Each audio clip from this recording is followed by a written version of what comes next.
Hello दोस्तों। आज की इस रोमांचक कहानी में आप सभी का स्वागत है। मेरा नाम अंजुम है और मैं बीए फर्स्ट ईयर की स्टूडेंट हूँ। मेरे बड़े भाई दानिश की उम्र 22 साल है और वह भी मेरे साथ ही कॉलेज में पढ़ता है। हम दोनों भाई बहन एक ही यूनिवर्सिटी में पढ़ते हैं। हमारी क्लास सुबह 8 बजे शुरू होती है। हम दोनों भाई बहन एक साथ ही कॉलेज के लिए निकलते हैं। इसलिए अम्मी पापा ने हमारे आने जाने की सुविधा के लिए हमें एक बाइक खरीद कर दे दी थी। भाईजान बाइक चलाते थे और मैं उनके पीछे बैठकर कॉलेज जाती थी। दोस्तों, दानिश भाईजान मेरे सगे भाई नहीं हैं। मेरे पापा के इंतकाल के बाद मेरी अम्मी ने दानिश भाईजान के पापा के साथ निकाह कर लिया था। इस हिसाब से दानिश भाईजान मेरे सौतेले भाई हैं। दोस्तों, मैं नहीं जानती थी कि मुझे अपने सौतेले भाई के साथ वह सब करने का मौका मिलेगा, जिसके बाद मेरी पूरी जिंदगी ही बदल जाएगी। मेरे अम्मी पापा दोनों सरकारी नौकरी में हैं, इसीलिए वह दोनों सुबह 7 बजे अपने ऑफिस के लिए निकल जाते हैं। अम्मी पापा के न ऑफिस चले जाने के बाद मैं और मेरा भाई अपने अपने कामों में लग जाते हैं। क्योंकि हमारे घर में एक ही बाथरूम है, तो पहले मैं नहाकर तैयार हो जाती हूँ। फिर मेरा भाई नहाने जाता है। आमतौर पर लड़कियों को नहाने में ज्यादा समय लगता है, इसीलिए पहले मैं नहा लेती हूँ। सारे काम खत्म करने के बाद हम दोनों कॉलेज के लिए निकल जाते हैं और शाम को 3 बजे वापस आते हैं। कभी कभी अम्मी पापा ऑफिस से जल्दी घर आ जाते हैं और कभी कभी उनको काफी देर हो जाती है, इसलिए हमारे मेन गेट की चाबी हम सबके पास रहती है। हमारा हर एक दिन इसी तरह बीतता था, लेकिन उससे एक घटना ने मेरी पूरी जिंदगी बदल दी। अब आप इसे गलती समझो या फिर जानबूझकर की गई कोई हरकत, लेकिन उस दिन बहुत कुछ हुआ था।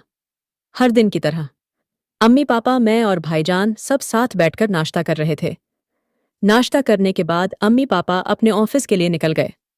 उसके कुछ देर बाद मैं नहाने के लिए बाथरूम में घुस गई और बाथरूम का दरवाजा बंद कर लिया। उसके बाद मैं अपने कपड़े उतारकर साइड में रखने वाली ही थी कि अचानक से मुझे बाथरूम के दरवाजे के नीचे से एक परछाई आती हुई महसूस हुई। मैं उस परछाई को देखकर डर गई, लेकिन फिर मैंने सोचा कि शायद मुझे वहम हुआ होगा। इसके बाद मैं नहाने लग गई। मैंने पहले अपने पूरे शरीर पर साबुन लगाया और उसे धुल लिया, लेकिन जैसे ही मैं अपने चेहरे पर साबुन लगाने वाली थी तो मैंने देखा कि वही परछाई फिर से दिखाई दे रही है।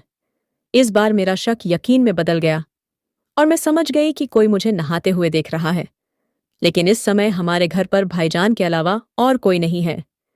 मैंने खुद को समझाया कि ऐसा नहीं हो सकता, यह मेरा वहम ही है कि कोई मुझे देख रहा है।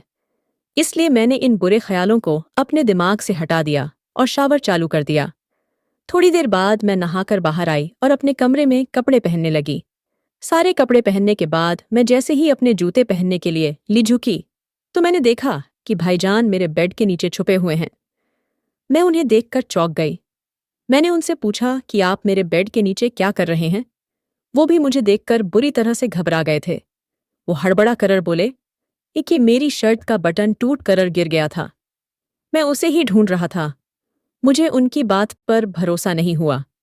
उनकी शक्ल पर साफ दिख रहा था कि वह झूठ बोल रहे हैं। मैं उन पर शक नहीं करना चाहती थी, लेकिन उनके इस रवैये से मुझे उन पर थोड़ा थोड़ा शक होने लगा था। कुछ देर बाद भाईजान भी नहा धोकर तैयार हो गए और मुझे कॉलेज ले जाने के लिए बुलाने लगे। फिर हम दोनों दरवाजा बंद करके कॉलेज के लिए निकल गए। आमतौर पर हर दिन मैं बाइक पर भाईजान के पीछे बैठती हूँ और अपना बैग उनके और मेरे बीच में रख लेती हूँ, लेकिन उस दिन मैंने ऐसा नहीं किया। मैं उस दिन एक अलग ही दुनिया में खोई हुई थी। मुझे भरोसा ही नहीं हो रहा था कि मेरे भाईजान मुझे नहाते हुए देख रहे थे। अगली सुबह जब मैं उठी तो मैंने सोचा कि आज मैं पता रहूंगी कि उस परछाई के पीछे का क्या राज है। बहुत सोचने के बाद मेरे मन में एक ख्याल आया। अम्मी पापा के ऑफिस चले जाने के बाद मैंने अपने मोबाइल में वीडियो रिकॉर्डिंग चालू की और उसे बाथरूम के बाहर ऐसी जगह लगा दिया जहां से बाथरूम का दरवाजा साफ साफ दिख रहा था। अब अगर कोई मुझे बाहर से नहाते हुए देखता तो उसकी रिकॉर्डिंग हो जाती। फोन वहीं छोड़कर मैं बाथरूम में नहाने के लिए चली गई और दरवाजा अंदर से बंद कर लिया। थोड़ी देर नहाने के बाद मैंने देखा कि आज फिर से वही परछाई दिखाई दे रही है। यह देखकर मैं बहुत खुश हो गई थी कि जो भी मुझे देख रहा होगा उसकी रिकॉर्डिंग मेरे मोबाइल में हो चुकी होगी। थोड़ी देर बाद मैं बाथरूम से बाहर आई और अपना फोन उठाकर अपने कमरे में चली गई। कमरे में पहुंचकर मैंने वीडियो देखना शुरू किया और उस वीडियो में मैंने कुछ ऐसा देखा जिसे देखकर मेरे पैरों तले जमीन निकल गई। मैं सोच भी नहीं सकती थी कि मेरे भाईजान मेरे साथ ऐसा कर सकते हैं। उस वीडियो को देखने के बाद मेरा मूड बहुत खराब हो गया था, लेकिन थोड़ी देर बाद हम दोनों कॉलेज के लिए निकल गए। आज मैंने भाईजान को बहुत कस के पकड़ा हुआ था। तभी वह बोले कि अंजुम, तुम्हें बाइक पर बैठने से डर लगता है क्या? मैंने उनकी बात पर गौर नहीं किया, क्योंकि उस समय मैं कुछ और ही सोच रही थी। मैं सोच रही थी कि क्या मैं वह से वीडियो ये भाईजान को दिखाऊं या फिर नहीं दिखाऊं। आज कॉलेज में भी मेरा मन नहीं लग रहा था। मेरा मन पूरे दिन इधर उधर अटकता रहा। मुझे समझ नहीं आ रहा था कि मैं अपने भाईजान को वह वीडियो कैसे दिखाऊं। रात के लगभग 10 बजे मैं बिस्तर पर लेटकर करवटें बदल रही थी। मुझे बिल्कुल नींद नहीं आ रही थी। मैंने अपना फोन उठाया और वह वीडियो फिर से देखने लगी। मैं वह वीडियो देख ही रही थी कि अचानक से मुझ में इतनी हिम्मत आई कि मैंने उस वीडियो को भाईजान को सेंड कर दिया। अब मैं इंतजार कर रही थी कि कब वह मेरी वीडियो सीन करेंगे। लगभग 20 मिनट बीत चुके थे, लेकिन अभी तक भाईजान ने वीडियो खोलकर नहीं देखा था। मैं सोचने लगी कि भाई वीडियो क्यों नहीं देख रहा है। लगभग 1 घंटा बीत चुका था, लेकिन वह वीडियो अभी तक नहीं देखा गया था। अब मेरे जहन में बहुत सारे ख्याल आ रहे थे। एक के क्या, भाईजान सो गए हैं, आधी रात बीत चुकी थी, लेकिन मुझे अभी तक कोई जवाब नहीं मिला था। मैं निराश होकर सो गई। अगले दिन रविवार था और हम सब घर पर ही थे। हम सब ने एक साथ बैठकर नाश्ता किया। नाश्ते के दौरान मैंने अपने भाईजान में कोई बदलाव नहीं देखा, तो इसका मतलब यह था कि उन्होंने अभी तक मेरी वीडियो नहीं देखी है। नाश्ता करने के बाद मैं अपने कमरे में चली गई। मैं कमरे में बैठी हुई थी कि तभी अचानक मेरे मोबाइल पर एक मैसेज आया। मैंने फोन उठाकर देखा तो भाईजान का मैसेज आया हुआ था। उनका मैसेज देखकर मेरे दिल की धड़कनें बढ़ने लगीं। उन्होंने मेरा वीडियो देख लिया था। मैंने कुछ देर इंतजार किया, लेकिन सामने से कोई जवाब नहीं आया। मैं अपने भाईजान के जवाब का इंतजार कर रही थी, लेकिन दोपहर तक मुझे कोई जवाब नहीं मिल पाया। दोपहर को हम सब एक साथ बैठकर खाना खा रहे थे, तो मैंने देखा कि भाईजान चुपचाप अपना सिर झुकाकर खाना खा रहे हैं। दानिश भाईजान अपना खाना खत्म करके उठे और अपने कमरे में चले गए। मैंने अम्मी पापा के सामने उनसे कहा कि दानिश भाईजान, मैं थोड़ी देर बाद आपके कमरे में आऊंगी। वह बिना कुछ बोले अपने कमरे में चले गए। सबका खाना खत्म होने के बाद मैंने और अम्मी ने सारे बर्तन उठाकर किचन में रखे। उसके बाद अम्मी पापा अपने कमरे में चले गए और मैं सीधा दानिश भाईजान के कमरे में चली गई। मैंने उनके कमरे में पहुंचते ही दरवाजा बंद किया और उनके पास जाकर खड़ी हो गई। मैंने उसके पास जाकर देखा तो उसकी आंखों से आंसू बह रहे थे। शायद उसे अंदर ही अंदर बहुत बुरा फील हो रहा था। वह इस तरह की फीलिंग से ना गुजरे, इसलिए मैंने आगे बढ़कर उसे गले लगा लिया। मैंने धीरे से उसके कान में कहा कि कोई बात नहीं भाईजान, इस उम्र में इस तरह की गलतियां हो जाती हैं, और वैसे भी हम कौन सा सगे भाई बहन हैं। भाईजान ने मेरी तरफ हैरानी से देखा और कहने लगे कि सगे नहीं है तो क्या हुआ, आखिर रिश्ता तो भाई बहन वाला ही है ना, हम दोनों को अपनी लिमिट में रहना चाहिए। मैंने उन्हें चिढ़ाते हुए कहा कि अच्छा, आज आपको अपनी लिमिट याद आ रही है। उस दिन जब मुझे नहाते हुए देख रहे थे, तब अपनी लिमिट याद नहीं आई थी। उनका उदास चेहरा देखकर मैंने कहा कि अब आप इसकी चिंता मत करो, आप हमेशा मेरे भाईजान रहोगे और मैं आपकी छोटी बहन रहूंगी। लेकिन एक बार ट्राई करने में कुछ नहीं जाता है। मैं कल शाम को आपका इंतजार करूंगी। और इतना कहकर मैं उनके कमरे से बाहर आ गई। वह मुझे हैरानी से देखता रह गया।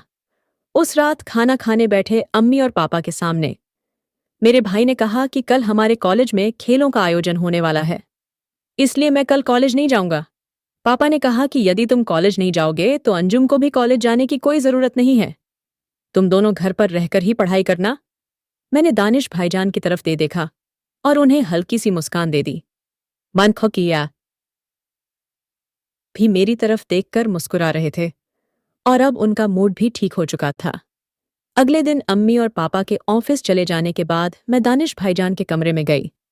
उस समय वह अपने बिस्तर पर लेटे हुए थे।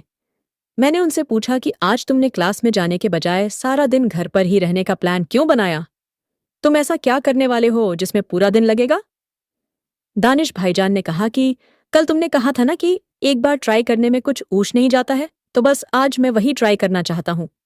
मैंने हंसते हुए कहा कि अरे वाह, आप तो बहुत स्मार्ट निकले। कल तक तो मगरमच्छ के आंसू बहाकर भाई बहन के रिश्ते की बातें कर रहे थे और मुझे लिमिट बता रहे थे। मैं उसे चिढ़ा ही रही थी कि तब तक वह भागता हुआ मेरे पास आया और मुझे कस के दबोच लिया। वह मुझे कस के पकड़कर बोला कि अंजुम, तुम सही कह रही थी। हम कोई सगे भाई बहन तो है नहीं जो अपनी लिमिट में रहे। अगर बहन कह रही है कि एक बार ट्राई करने में कुछ नहीं जाता है, तो मैं उसकी बात कैसे नहीं मानूंगा। इतना कहकर वह मुझे उठाकर अपने बेडरूम में ले गए और फिर सारी लिमिट को ताक में रख दिया। वह मेरा पहला अनुभव था और मुझे उनके साथ बहुत ही मजा आया। सब कुछ हो जाने के बाद वह मुझसे बोले कि अंजुम, मैं तुमसे बहुत प्यार करता हूं। मैंने कहा कि भाईजान, मस्ती तक तो ठीक है, लेकिन हम प्यार का रिश्ता नहीं रख सकते हैं। वो बोले, क्यों नहीं रख सकते हैं नंज? तुम मेरी सगी बहन नहीं हो। हमारा यह रिश्ता हमारे अम्मी पापा की वजह से बना है। मैंने जिस दिन से तुम्हें देखा है तब से मैं तुमसे प्यार करने लगा था। अम्मी पापा के ऑफिस चले जाने के बाद तुम जब भी नहाने जाती थी, मैं चुपके से तुम्हें देखता था। पर उस दिन तुमने कैमरा लगा दिया और मैं पकड़ा गया। मैंने कहा कि वह सब तो ठीक है दानिश भाईजान, लेकिन हम इस रिश्ते को आगे नहीं बढ़ा सकते। समाज की नजरों में हमारा भाई बहन का रिश्ता है और हम इसे कोई दूसरा नाम नहीं दे सकते। यह समाज कभी भी हम रिश्ते को मंजूरी नहीं देगा और अगर हम समाज के खिलाफ जाएंगे तो यह लोग हमें जीने नहीं देंगे।